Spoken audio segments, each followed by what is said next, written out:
story begins in a forested area filled with many testimonies about the creature known as Bigfoot. Everett and Marie are at home, discussing a necklace she seems to have found somewhere. Everett tries to assess how much they could get for the piece, but Marie says she wants to keep the ornament.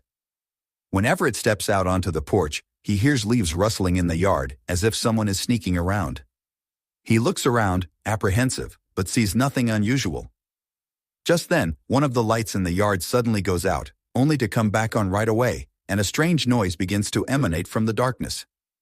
Everett crouches down to grab something he can use to defend himself, and as he rises, he sees two shining points that seem to be staring at him. Soon they disappear as well, and Everett moves through the darkness until he reaches the faulty light. A much louder noise startles him, and he then sees the garbage cans knocked over. He tells Marie not to come out for now, but she doesn't hear him due to the loud music. Only when she goes to the kitchen does she notice her husband is missing and goes to the porch to look for him. Also disturbed by the darkness, she begins to ask if anyone is there, her voice trembling a little. By this time, Everett has ventured far from the house, and his flashlight goes out as the sound of very heavy footsteps begins to approach.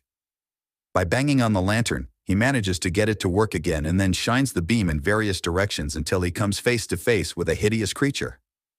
Meanwhile, Marie is still on the porch, seemingly hypnotized by the glowing points. Everett arrives, terrified, and warns that it's time to run.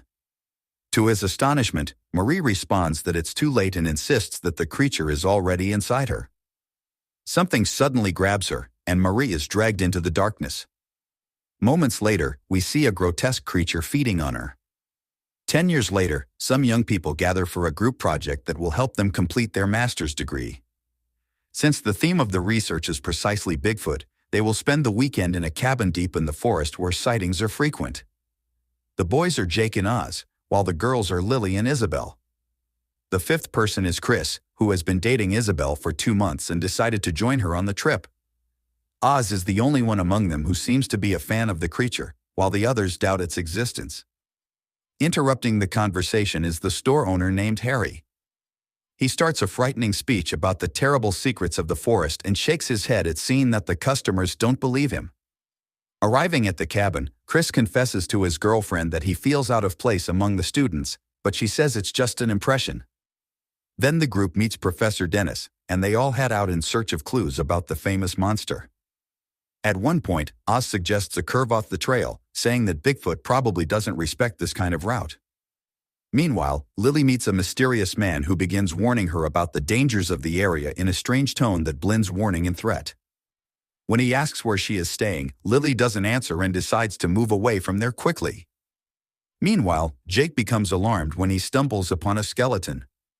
He and Isabel want to report it to the authorities immediately, but Oz convinces them to wait until Monday. After all, he and Professor Dennis have been preparing for this trip all semester. Oz also asks them not to tell the rest of the group to avoid unnecessary panic. When Jake and Oz walk away, Isabel notices that the skeleton is wearing a very beautiful necklace and decides to steal it. Away from the students, Dennis seizes the opportunity to take a drink and encounters Chris, who preferred to observe the birds during the expedition. He mentions that he had the impression of seeing something else moving, but it has already passed. That night, Chris finds a weapon in a drawer while looking for matches and shows it to Jake, who tells him not to touch it. We see that he was right to think he would feel out of place, as his attempts at jokes are catastrophic, and not even Isabel seems to tolerate him. Saying that she needs to talk to someone from work, she asks Jake for the car keys to go to a place with signal. Chris gets up to go with her, but she says it will only be a boring work conversation and suggests he stay there socializing. However, as soon as she leaves, everyone makes up an excuse too, and Chris ends up alone. In another room, Oz and Dennis toast to the success of the research. Oz asks if there could be anything more serious in that forest, and the professor replies that perhaps a bit of danger is needed for the young people to start questioning their beliefs. They continue talking, and when Oz mentions a commemorative date, Dennis suddenly stands up. Outside, Isabel is opening the car door when she hears a rustling and stops to look around, almost dying of fright when Dennis appears beside her, asking to accompany her. He explains that he forgot his own wedding anniversary and needs to speak to his wife to apologize. Very bored, Chris decides to choose a book to read and ends up picking a bizarre notebook. The pages are filled with scribbles and macabre drawings of a ghostly creature that looks nothing like Bigfoot. Some passages refer to this being as the fearsome Wendigo, and in one illustration, it appears offering a blue necklace to a young woman. According to the author of the notebook, the Wendigo only attacks at night, and dawn always brings peace back. In the bathroom, Lily is screaming at Jake through the door, refusing to let him use the toilet while she takes a shower. Suddenly, she hears a noise too close and realizes one of the windows is now open. She closes it again and goes to the cabinet to grab her things. Thinking Jake knocked on the door, she repeats her previous scolding, but then sees in the mirror that she is no longer alone in the bathroom. That mysterious man she met in the forest is right behind her, and he presses a cloth against her face before she can scream. On the road, Isabel can no longer stand hearing Dennis chatter about his marriage when something very strange happens. She sees what appears to be a woman alone, standing in the middle of the road. But when she asks Dennis who it might be, he reacts as if he sees nothing. To make matters worse, she doesn't see anything either when she looks again. Isabel tries to forget the incident and continues driving, but soon has another vision, this time taking Dennis's place right beside her. Distraught, she starts screaming and ends up crashing the car. She regains consciousness a few minutes later and sees that Dennis is still unconscious. Then, a shadow passes quickly behind the car, and a horrendous creature appears at the passenger window and begins to pound on the glass. Poor Dennis wakes up just as the window shatters and the grotesque arm grabs him by the neck, pulling his body out of the car. Completely overtaken by panic, Isabel scrambles out of the car, screaming. She realizes everything has become quiet again and starts to look around. There are the two glowing points in the darkness, staring intently at her. Isabel is almost entering a trance when a wailing soul suddenly appears with a terrifying scream. Then, an invisible force lifts her into the air and snaps her neck. Back at the cabin, Jake is listening to music, and Chris can't bear the urge to go to the bathroom any longer, still thinking that Lily is in the shower.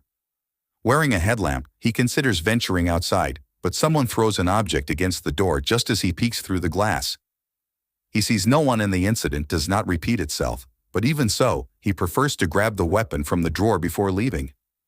As soon as he chooses a secluded spot to relieve himself, noises begin around him. First, it's the sound of leaves being stepped on and twigs snapping, but soon heavy footsteps can be heard walking toward him, and finally, a growl comes right behind his neck.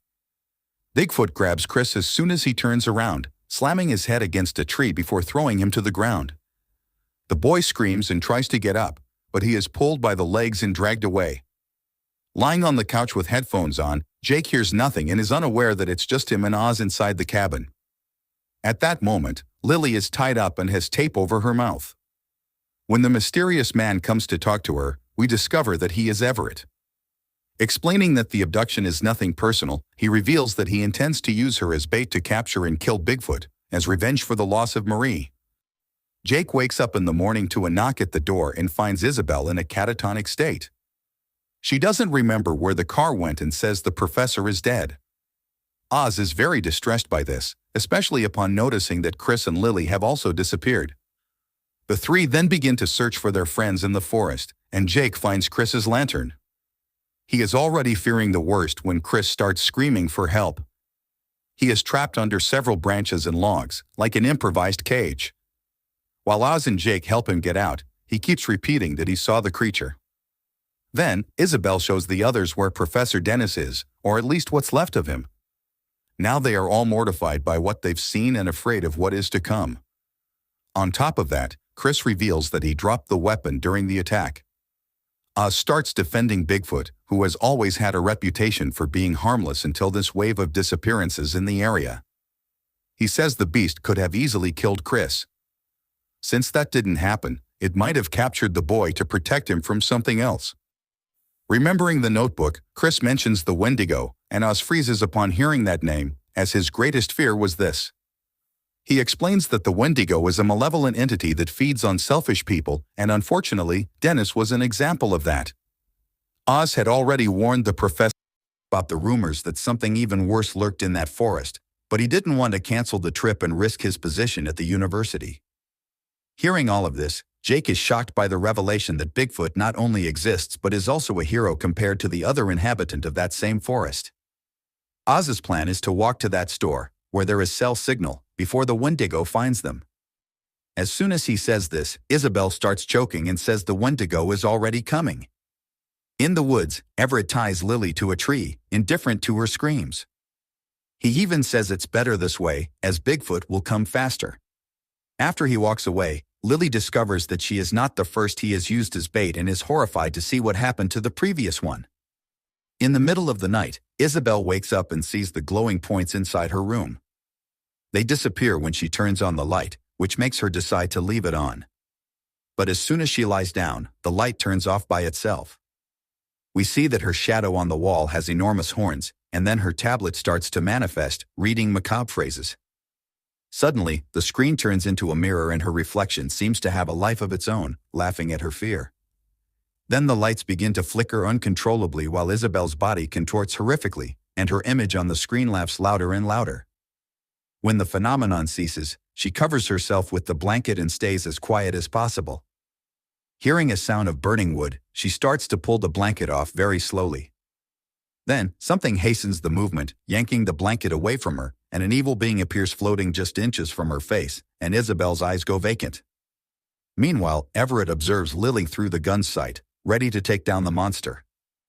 The leaves on the ground begin to rustle right behind him, and he decides to turn the lantern in that direction. Seconds later, he looks again and sees several hideous creatures ready to attack him. Still bound to the tree, Lily hears his screams and becomes even more terrified. She is trying to free herself when one of the abominations appears in the brush, disappearing shortly after. Lily manages to free herself from the bindings, and while running, she trips over Everett's remains during her escape. Hearing a disgusting chewing sound, she tightly closes her eyes and trembles in fear. One of the creatures comes out from behind the trees and passes very close to her, but doesn't bother her. When silence returns, she opens her eyes and resumes her frantic escape. Oz is talking to Jake when they both hear Isabel's screams, but discover that she is not in the room. Oz checks under the bed, not seeing her hiding on top of the wardrobe, right behind him. Then the bedroom door slams open, and Isabel appears on the other side of the bed, with a demonic expression. He hears her bones breaking as she begins to crawl toward him. Just as Oz threatens to crush her, her voice returns to normal and convinces him that the danger has passed. But then the entity regains control and says she is very hungry, lunging for him afterward. Jake is still searching for his friend when Chris hears a strange sound of glass cracking and goes to pull the curtains.